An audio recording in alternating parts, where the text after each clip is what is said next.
పల్లెటూరి పచ్చని పొలాలు వెనక్కి వెళ్ళిపోతున్నాయి. రోడ్డుపైన కారు చాలా వేగంగా దూసుకుపోతుంది. కాని కారు లోపల మాత్రం నిశ్శబ్దం ఆవరించి ఉంది. కారు ఇల్లు చేరగానే ఆ నిశ్శబ్దం కాస్త బద్దలైపోయింది.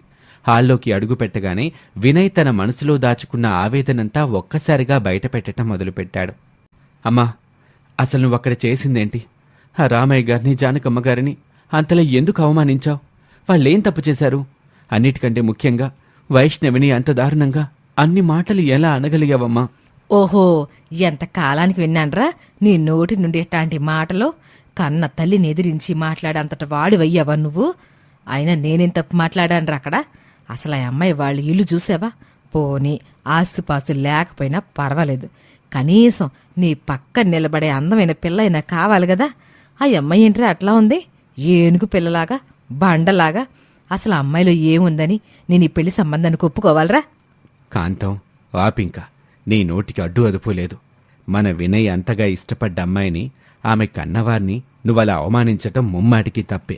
కాబోయే కోడల్ని, వియ్యంకుల్ని అలా అందరి ముందు తక్కువ చేసి మాట్లాడడం సంస్కారం అనిపించుకోదు. అసలు పెళ్ళైన తర్వాత ఏ అమ్మాయి అయినా పెళ్లికి ముందున్నంత స్లిమ్గా ఉంటుందా? అదేనండి నా భయం కూడా. మీరనేది నిజమే కావచ్చు. పెళ్ళైన తర్వాత ఏ అమ్మాయిలైనా శారీరక మార్పులొత్తాయి. కానీ ఆ వైష్ణవి పెళ్లికి ముందే అంతలావులాగా బండగా ఉంటే ఇక పెళ్ళైన తర్వాత ఇంకెలా తయారయ్యేవద్దు.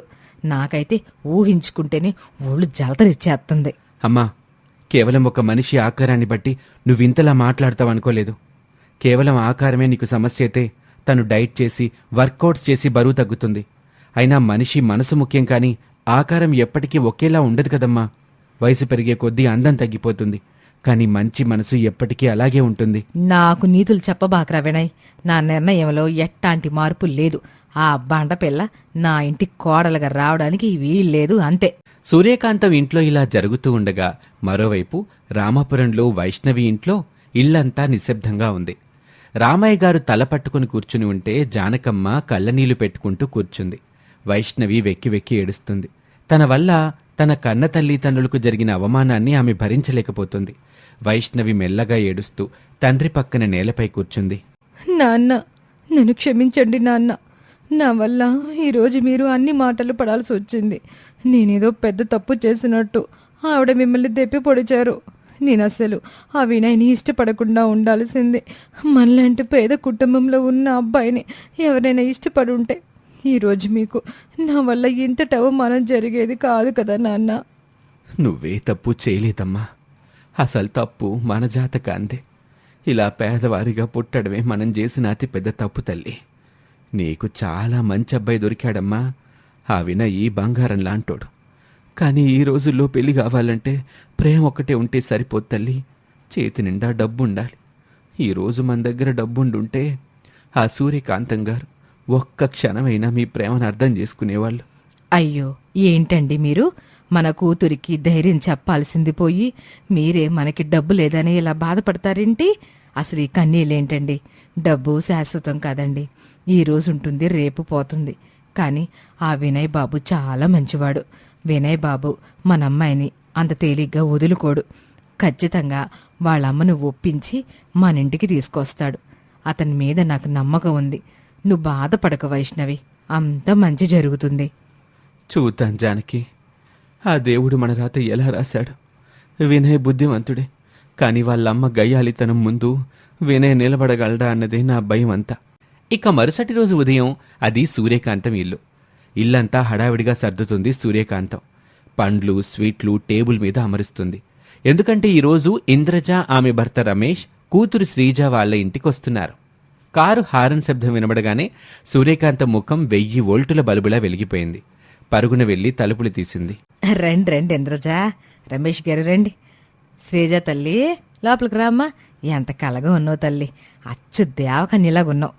నమస్కారం వదిన గారు, ఎలా ఉన్నారు? మా శ్రీజ నిన్నటి నుంచి మీ ఇంటికి రావాలని ఒకటే తొందర చేస్తుంది. మీ వినయ్ గురించి ఒకటే అడుగుతుంది.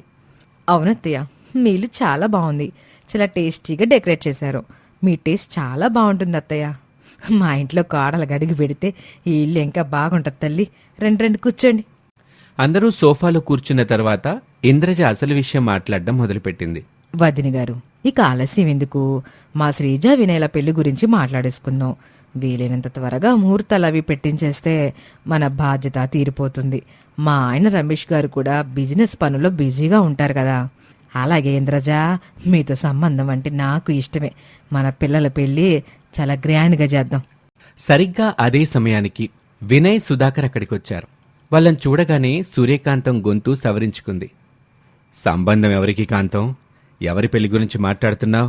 ఇంకెవరికండి, మన వినయ్కి శ్రేజకి పెళ్లి సంబంధం గురించి మాట్లాడుతున్నాము. అమ్మా, నేను నీకు నిన్ననే చెప్పాను కదా, నాకు వైష్ణవి ఇష్టం. నేను ఆ అమ్మాయినే పెళ్లి చేసుకుంటాను. నన్ను ఇలా బలవంతం చేయకు. ఆ మాట వినగానే ఇంద్రజ, రమేష్, శ్రీజ ఒక్కసారిగా షాక్ అయ్యారు. అదేంటి వినయ్ అలా అంటున్నావు? వదిన గారు మాకు ఈ సంబంధం ఓకే అని చెప్పారు కదా. ఇదంతా ఏంటో దినా? ఇంద్రజ, రమేష్ గారు, మీరేం తప్పుగా అనుకోబాకండి. మా వాడి మాటలు పట్టించుకోకండి. ఆడింకా చిన్న పిల్లాడు, తెలుసో తెలియకో మాట్లాడుతున్నాడు. మా వాడి ఆస్తిని, ఉద్యోగాన్ని చూసి ఊర్లో ఒక బండమ్మాయి ప్రేమ అనే పేరుతో వీడికి దగ్గర అయిందిలేండి. వీడేమో అమాయకుడు, ఆ దొంగ ప్రేమ నిజమైన ప్రేమ అనుకుని నమ్ముతున్నాడు వీడు. నేను వీడికి నచ్చ చెప్తాను, మీరేం కంగారు పడకండి. లేదమ్మా, వైష్ణవి నా ఆస్తిని చూసి ప్రేమించలేదు. నాకు ఉద్యోగం రాకముందు నుంచే తను నన్ను ప్రేమిస్తుంది. తను నన్నుగా ప్రేమించింది. నేను కేవలం వైష్ణవినే పెళ్లి చేసుకుంటాను. ఇందులో ఎలాంటి మార్పు లేదు. ఎవ్వరూ నా నిర్ణయాన్ని మార్చలేరు. ఏంటో దినా ఇదంతా? మమ్మల్ని పిలిచి ఇలా అవమానిస్తారా? ముందే చెప్పొచ్చు కదా మీ వాడికి ఇష్టం లేదని. కాని అదే సమయంలో అందరినీ ఆశ్చర్యపరుస్తూ శ్రీజ మెల్లగా ముందుకొచ్చి వినయ్ వైపు చూసింది. వినయ్, నువ్వు నాకు చాలా బాగా నచ్చావు. ఆ మాటకి హాల్లో ఉన్న వాళ్ళందరూ నోరు తెరిచి షాక్లో ఉండిపోయారు. సూర్యకాంత్ ముఖంలో మళ్లీ ఆశలు చిగిరించాయి. శ్రేజ తల్లి, యావన్నావు? మా వినయ్ నీకు నచ్చాడమ్మా?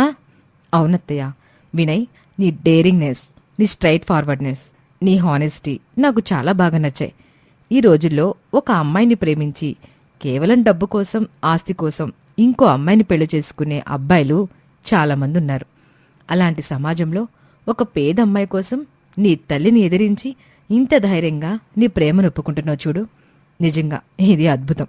నీ క్యారెక్టర్ నాకు చాలా ఇంప్రెసివ్గా అనిపించింది. నేను కూడా ఇలాంటి క్యారెక్టర్ ఉన్నవాడి కోసమే వెతుకుతున్నాను వినయ్. నీకిష్టమైతే చెప్పు, నిన్ను పెళ్లి చేసుకోవడానికి నాకు ఎలాంటి అభ్యంతరం లేదు. విన్నావా వినయ్, శ్రేజ ఎంత గొప్ప పిల్లరా. నీ గురించి అంతా తెలిసి నీ ప్రవర్తన నచ్చిందంటుంది. నీ ధైర్యాన్ని మెచ్చుకుంటుంది. ఒకసారి ఆలోచించు బాబు. నువ్వు శ్రేజని పెళ్లి చేసుకుంటే నీ లైఫ్, శ్రేజ లైఫ్ చాలా బాగుంటుంది. సమాజంలో మంచి గౌరవం దక్కుద్ది. నా మాట విని బాబు. Sorry Sreeja, I can't marry you. కానీ నా మనసుని నేను ఆల్రెడీ వైష్ణవికి ఇచ్చేశాను. నా ప్రాణం ఉన్నంత వరకు నేను తననే ప్రేమిస్తాను, తననే పెళ్లి చేసుకుంటాను. నా హృదయంలో ఇంకొకరికి స్థానం లేదు. ఇంద్రజ, శ్రీజ, ఇక చాలు.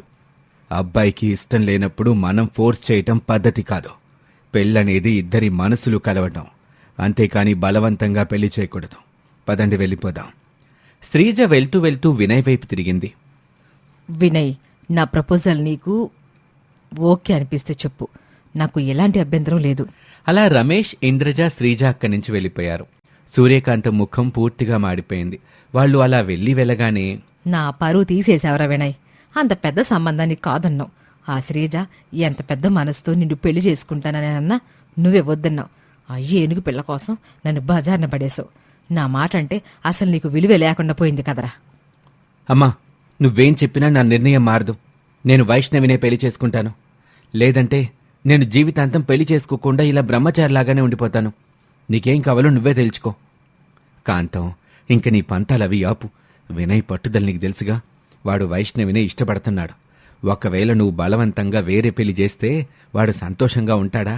మన కొడుకు సంతోషం కంటే నీకు ఆస్తి ముఖ్యమా? ఒప్పుకో కాంతం, మన కొడుకు కోసం వెనక్కి తగ్గు.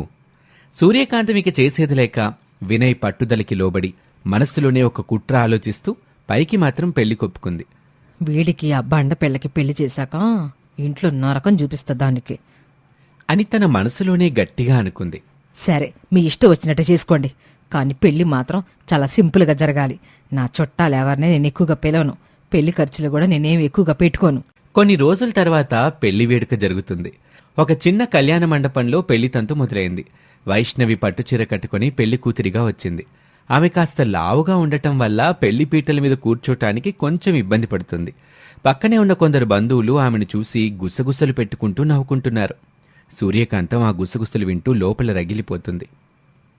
ఏటి సూర్యకాంతం, నీ కోడలు సొత్తంటే బాక్సర్లా ఉంది. బాక్సింగ్లో నేషనల్ మెడల్స్ ఏమైనా వచ్చాయి ఏంటి ఆమెకి? సూర్యకాంతానికి సరైన కోడలు దొరికింది. చాలా ధీటైన గట్టి కోడలు దొరికిందిలే. ఇక సూర్యకాంతం నోరు తెరిస్తే చాలు ఈ కోడలు ఆమెను ఎత్తి అవతల పారేస్తుంది. సూర్యకాంతం గయ్యాలతనానికి ఈమె కరెక్ట్ మొగుడు. ఈ మాటలు వింటుంటే సూర్యకాంతం ఒళ్ళు మండిపోతుంది. ముఖం ఎర్రగా మార్చుకొని అక్కడ నిలబడింది. ఇక పెళ్లికి చుట్టపు వరసన వచ్చిన శ్రీజ కూడా సూర్యకాంతం దగ్గరికి వచ్చింది. ఏంటత్తయ్య, వినయ్ టేస్ట్ మరీ ఇంత విచిత్రంగా ఉంది. ఈ అమ్మాయి మీ ఇంట్లోకి అడుగు పెట్టేటప్పుడు మీ ఇంటి తలుపులు కొంచెం వెడల్పు చేయించాలేమో, ఒకసారి చూసుకోండి. లేకపోతే తలుపుల్లోనే ఇరుక్కుపోయేలా ఉంది. పాపం వినయ్ ఎలా తట్టుకుంటాడో. ఏం చేస్తాను తల్లి, నా కర్మ. వాడు పట్టుబట్టి ఆ పిల్లని పెళ్లి చేసుకుంటున్నాడు. మొత్తానికి తాళి కట్టే శుభముహూర్తం వచ్చింది. వినయ్ వైష్ణవి మెడలో 3 ముళ్ళు వేశాడు.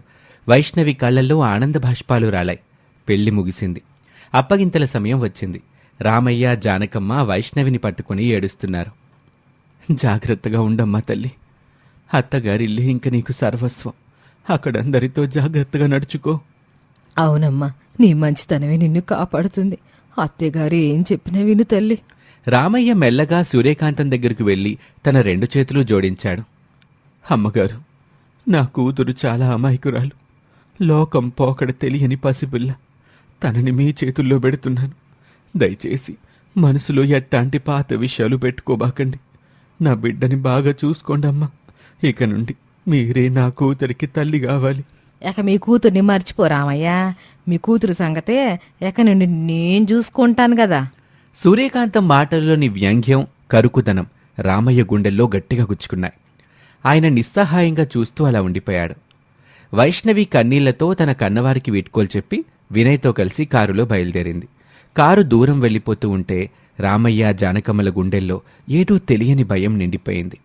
ఆ గయ్యాలి అత్త చేతిలో తమ అమాయకపు కూతురు ఎలాంటి నరకాన్ని అనుభవించబోతుందోనని వారి మనస్సు విలవిల్లాడుతుంది. పెళ్ళైతే జరిగింది, కానీ వైష్ణవి సూర్యకాంతం ఇంట్లో అడుగుపెట్టాక ఎలాంటి సంఘటనలు జరగబోతున్నాయి? వైష్ణవిని సూర్యకాంతం ఎలా బాధ పెట్టబోతుంది? తన భార్యని తన తల్లి భార్య నుండి వినయ్ ఎలా కాపాడనున్నాడు? ఈ విషయాలని తెలియాలంటే తర్వాతి ఎపిసోడ్ చూడాల్సిందే. మా ఛానల్ని సబ్స్క్రైబ్ చేసుకోండి. ఈ కథ మీకు నచ్చితే కామెంట్ చేయండి, మీ ఫ్రెండ్స్కి కూడా షేర్ చేయండి. Thank you for watching. పేద కోడలు సునీత తన అత్తగారిని, మంచం మీద రోగంతో పడి ఉన్న తన భర్తని పోషించడానికి ప్రతిరోజూ ఒక జిలేబీ బండి మీద ఆ ఊళ్ళో వీధులన్నీ తిరుగుతూ వ్యాపారం చేస్తుంది. అయినా సరే ఆమె పడుతున్న కష్టానికి తగిన ఫలితం దక్కడం లేదు. ఆ దిగులుతోనే ప్రతిరోజూ జిలేబీ వ్యాపారం ముగించుకుని ఇంటికి వచ్చాక చీకట్లో తమ పెరట్లో ఉన్న చెట్టు కింద కూర్చుని కాసేపు ఏడ్చి తన మనసులో ఉన్న బాధను దించుకునేది. అలాంటి సమయంలో ఒకసారి అత్తగారు కాంతం వచ్చి, ఏమే కోడలా, ప్రతిరోజు ఇలా చీకట్లో ఎవ్వరూ చూడని చోటుల్లో కూర్చొని ఏడ్చి నీ మనసులో బరువుని దించుకుంటున్నావా? నేనంతా పరాయిదాన్నైపోయానంటే నాతో చెప్పుకోకూడదా నీ బాధ? చచ్చా, అలా ఏం లేదత్తయ్యా. ఏం చెప్పమంటారు చెప్పండి. మీకు ఆయన చూస్తే అలా ఉన్నారు, మీకు చూస్తే రోజుకి కనీసం 2 పూటలా సరైన తిండి కూడా పెట్టలేకపోతున్నాను. పోనీ ఈ జిలేబీ బండి మానేసి ఏదైనా కూలి పనికి పోయి డబ్బులు సంపాదిద్దామనుకుంటే మన ఊర్లో కూలి పనికి కూడా 2 జట్లున్నాయి. అందులో ఉన్నవాళ్లు మాత్రమే కూలికి పోవాలంటారు. దానికి కూడా చాలా కాంపిటీషన్ ఉంది. అసలు ఇలాంటి టైంలో మన ఇంటిని ఎలా నెట్టుకు రావాలో, ఈ పేదరికాన్ని ఎలా వదిలించుకోవాలో నాకేమీ అర్థం కావట్లేదత్తయ్యా. అట్టా బాధపడకే పిచ్చిదానా. కష్టాలన్నాక మనుషులకు కాక మనులకొస్తాయా చెప్పు? నువ్వు చెప్పకపోయినా నీ కష్టం నేను అర్థం చేసుకుంటానే తల్లి. అందుకే పక్క వీధిలో వంకాయలమ్మలేదు, తనతో కలిసి కూలి పనికి వెళ్లటానికి ఒక జట్టులో చోటు సంపాదించుకున్నాను. రేపటి నుండి నీ కష్టానికి తోడు నేను కూడా ఎంతో కొంత సంపాదిస్తానులేవే అని కన్న కూతుర్లా తమని కాపాడుతున్న తమ కోడలి కష్టాన్ని పెద్ద మనసుతో అర్థం చేసుకున్న ఆ అత్తగారు తన కోడలి బాధ తీరే వరకు ఓదార్చింది. ఇంకా ఆ మరునాడు ఉదయం అత్తగారు కాంతం అటు కూలి పనికి వెళ్ళిపోయింది. భర్తకి చేయాల్సిన సపర్యలన్నీ ముగించుకుని పేద కోడలు సునీత తన జిలేబీ బండి తీసుకుని మళ్లీ వ్యాపారం చేయడం కోసం వీధి వీధి తిరగసాగింది. ఒకచోట ఒక ఇల్లాలు పేద కోడలి జిలేబీ బండిని ఆపి, ఏవమ్మా, ఒక 100 రూపాయలకి ఎంతొస్తే అంత బెల్లం జిలేబీ ఇవ్వమ్మా. బెల్లం జిలేబీనా? అది అయిపోయిందమ్మా. పంచదార జిలేబీ మాత్రమే ఉంది, ఇవ్వమంటారా? పంచదార జిలేబీనా? అదైతే వదిలే అమ్మా, అడిగినవేవీ లేవంటారు. ఏం వ్యాపారాలు చేస్తారో జనాలు అని నసుగుతూ వెళ్ళిపోయింది. ఈ విధంగా తమ పేదరికం పోగొట్టుకోవడానికి ఉన్న కాస్త పెట్టుబడితో ఏదో వ్యాపారం చేసుకుంటూ ఇంటిని నడుపుకుందామనుకున్న పేద కోడలికి కనీసం ఒక్కరోజు పెట్టిన పెట్టుబడి కూడా వెనక్కి రాక అసలు ఆ జిలేబీ బండి ఉంచాలా మానాలా అన్నట్టు ఉండేది. ఒకరోజు అత్త కాంతం కూలిపని నుండి ఇంటికొచ్చింది. జిలేబీ బండితో వ్యాపారానికి వెళ్లిన కోడలి కోసం గుమ్మంలోనే కూర్చుని ఎదురుచూస్తూ ఉంది. కాసేపటికి పేద కోడలు అంతంత మాత్రంగా జరిగిన వ్యాపారాన్ని ముగించుకుని ఇంటికొచ్చినాక అత్తకాంతం తన కోడలు సునీతతో, ఓసే కోడలా, ఇన్నాళ్ళు నువ్వు పడుతున్న బాధకి ఇప్పుడు మనకి పరిష్కారం దొరికిందే అంటూ చాలా ఆనందంగా చెప్పింది. ఎన్నడూ లేనిది తన అత్తగారు అంత ఆనందంగా ఉండటానికి కారణం ఏమయ్యుంటుందా అనే ఆసక్తితో, ఏంటత్తయ్యా అంత గొప్ప పరిష్కారం? అసలు ఏ విషయం గురించి మీరు మాట్లాడేది? ఇంకే ముందటే కోడలా, నీ జిలేబీ బండి వ్యాపారం గురించే. నీ వ్యాపారం సరిగ్గా సాగకపోవడానికి కారణం ఏంటో ఇవాళ నాకు ఆ వెంకాయమ్మ చెప్పే వరకు నాకు అర్థం కాలేదు. వెంకాయమ్మ పిన్ని ఏం చెప్పిందత్తయ్యా? ఏం చెప్పిందంటే, అసలు నువ్వు జిలేబీ బండి మీద వ్యాపారం చేస్తున్న పద్ధతే తప్పంటే కోడలా. సాధారణంగా ఈ జిలేబీలు అవి సాయంత్రాలే కదా అందరూ తినాలనుకుంటాం. అలాంటిది నువ్వు పొద్దస్తమానం వీధిలో తిరిగిన జనాలకి అది కొనాలని ఎందుకు అనిపిస్తోంది చెప్పు? పైగా నువ్వు మరో తప్పు చేస్తున్నావంటే. అదేంటత్తయ్యా? ఏంటంటే, ఈ బండి మీద చేసే వ్యాపారాలు ఇలా వీధుల్లో తిరిగితే కావంటే ఏదో ఒక చోట చూసుకొని మన బండిని ప్రతిరోజు ఆ సమయం నుండి ఈ సమయం వరకు అని ఒక టైం పెట్టుకొని ఒకే చోట నుంచి అమ్మకం మొదలు పెడితే జనాలు అక్కడికే రావటం మొదలు పెడతారంట. అప్పుడు మెల్లిమెల్లిగా ఏ రోజుకు ఆ రోజు వ్యాపారం పెరుగుతుందంట. నిజమే అత్తయ్య, ఇన్నాళ్ళు నాకు రాలేదు చూడండి ఈ ఆలోచన. ఓ తెగ కష్టపడిపోతున్నానని ఫీల్ అయిపోతున్నానే కాని పిన్నిగారు చెప్పిన ఈ విషయాలేవీ నాకు తట్టలేదు. అంతేలే, శని మన నెత్తిమీద కూర్చున్నప్పుడు చిన్న చిన్న విషయాలు కూడా బుర్రలోకి తట్టవు కదా. అబ్బా, మళ్ళీ మొదలు పెట్టావా నువ్వు? అస్తమాను మనల్ని మనం తిట్టుకోవటమే, లేదా ఆ దేవుణ్ణి తిట్టుకోవడమే కదే. తప్పులు సరిదిద్దుకొని మనల్ని మనం సరిచేసుకోవాలి అని అత్తగారు చెప్పిన విషయాన్ని మతికెక్కించుకుని ఉదయం అత్తగారు కూలిపనికి వెళ్ళిపోయాక పేద కోడలు ఇంట్లో పనులన్నీ నిదానంగా చేసుకుంటూ మంచాన ఉన్న తన భర్తకి అన్ని సేవలు చేసి సాయంత్రం తన అత్తగారు ఇంటికి తిరిగి వచ్చేవరకు ఆగి ఆమె వచ్చినాక తన జిలేబీ బండి తీసుకుని వ్యాపారానికి బయలుదేరింది.